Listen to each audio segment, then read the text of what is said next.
Hey guys, let's get more news about Lakers, but first, don't forget to subscribe and leave your like. Grading early season priorities and plans for 10 key NBA teams. Every NBA team comes into the new season with plans for how to better reach their goals. Not all of them manage to execute. The Milwaukee Bucks are scraping to get back into the Eastern Conference playoff picture, while the Minnesota Timberwolves and New York Knicks are off to slow starts after their preseason blockbuster trade. And the Philadelphia 76ers, who are falling behind in the East race, might jeopardize their ability to follow through on a plan to manage Joel Embiid and Paul George with an eye toward the postseason. Let's break down the numbers and grade how well several of the NBA's top teams are handling what they prioritized coming into the 2024-25 season. Extensions for Jarrett Allen and Donovan Mitchell this offseason made it clear the Cavaliers were going to try to make it work despite last season's evidence that Allen and Mitchell struggled to coexist with Evan Mobley and Darius Garland, respectively. Overlooked in that discussion was that while Cleveland's best four players didn't perform well together last season, outscoring opponents by just 2.2 points per 100 possessions, according to NBA Advanced Stats, the same was not true in 2022-23, when they had a plus 8.8 net rating en route to the second-best point differential in the East. With Garland, in particular, performing much better at full health, Cleveland is back to that same kind of success this season. The Cavaliers' net rating with their four best players on the court is almost identical to 2 seasons ago, plus 8.8 points per 100 possessions. In many ways, new coach Kenny Atkinson has married what worked in 2022-23, the starters, with what saved the Cavaliers last season in strong production from units mixing starters and reserves. Because of the overlapping skill sets of their stars, Cleveland's best lineups have still featured Mitchell at point guard, plus 29.0 net rating in 96 minutes going into Sunday's game, per my analysis of lineup data from NBA Advanced Stats, and Mobley at center. But the Cavaliers have done well enough with all four together to make things work at a league-best level. Isaac Okoro hauls in an impressive no-look half-court dime from Darius Garland for a Cavaliers bucket. Anthony Davis on the Lakers' lack of energy v Pelicans. The Lakers came away with their 5th straight win against the Pelicans on Saturday, but things looked a little shaky in the first half. It should have been an easy get, given how decimated with injury Nola was, but the Lakers trailed by 10 at the half due to their lack of hustle in defense.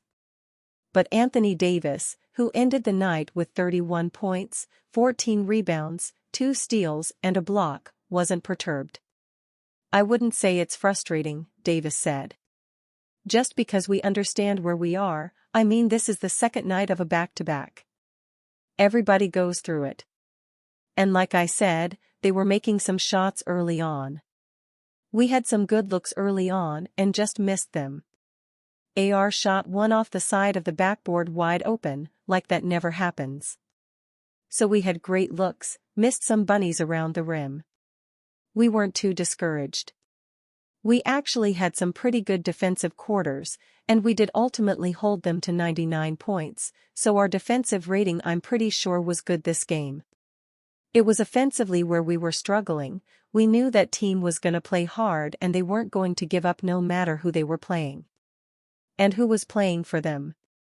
So we just had to stay with it, stay connected, stay together, and ultimately executed down the stretch." The Lakers eventually limited the Pels' shot selection in the second stanza, and Lakers coach J.J. Redick explained his mindset and what he said to his troops at the break.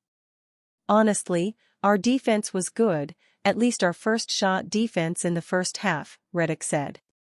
"I think they shot 36% on their first shot. It was the 12 offensive rebounds that killed us. Made it very clear they were going to crash at a really high rate. And the game was going to come down to whether or not they could get more possessions than us. Our guys, I thought in the third quarter, defensively had a really good mindset.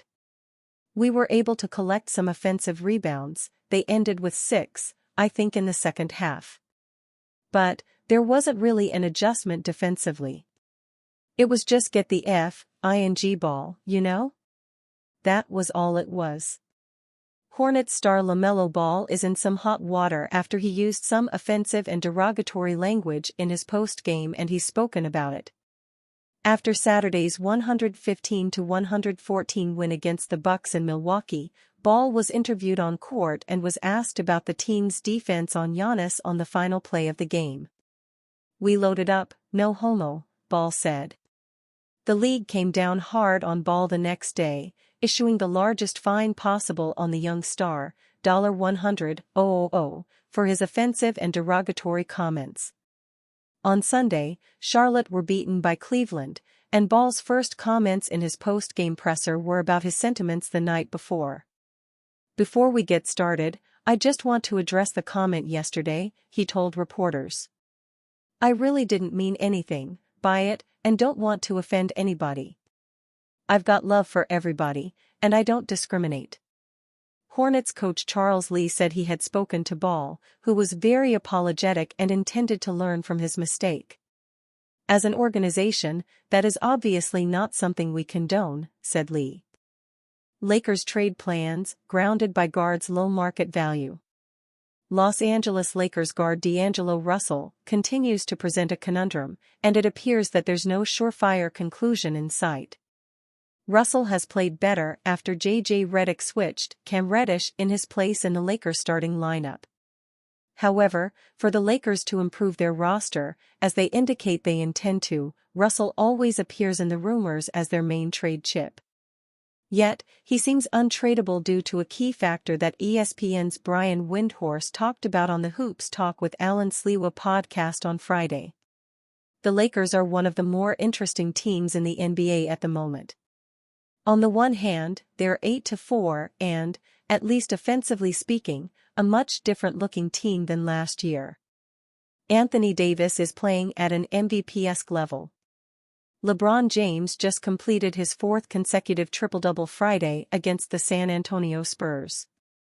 Redick has also installed a culture and team-wide accountability structure that the Lakers lacked in the previous 2 seasons. On the other hand, their defense is underwhelming. Additionally, what to make of Russell is mind-numbing at this point. On some nights, he's the Lakers' third-best player on the floor.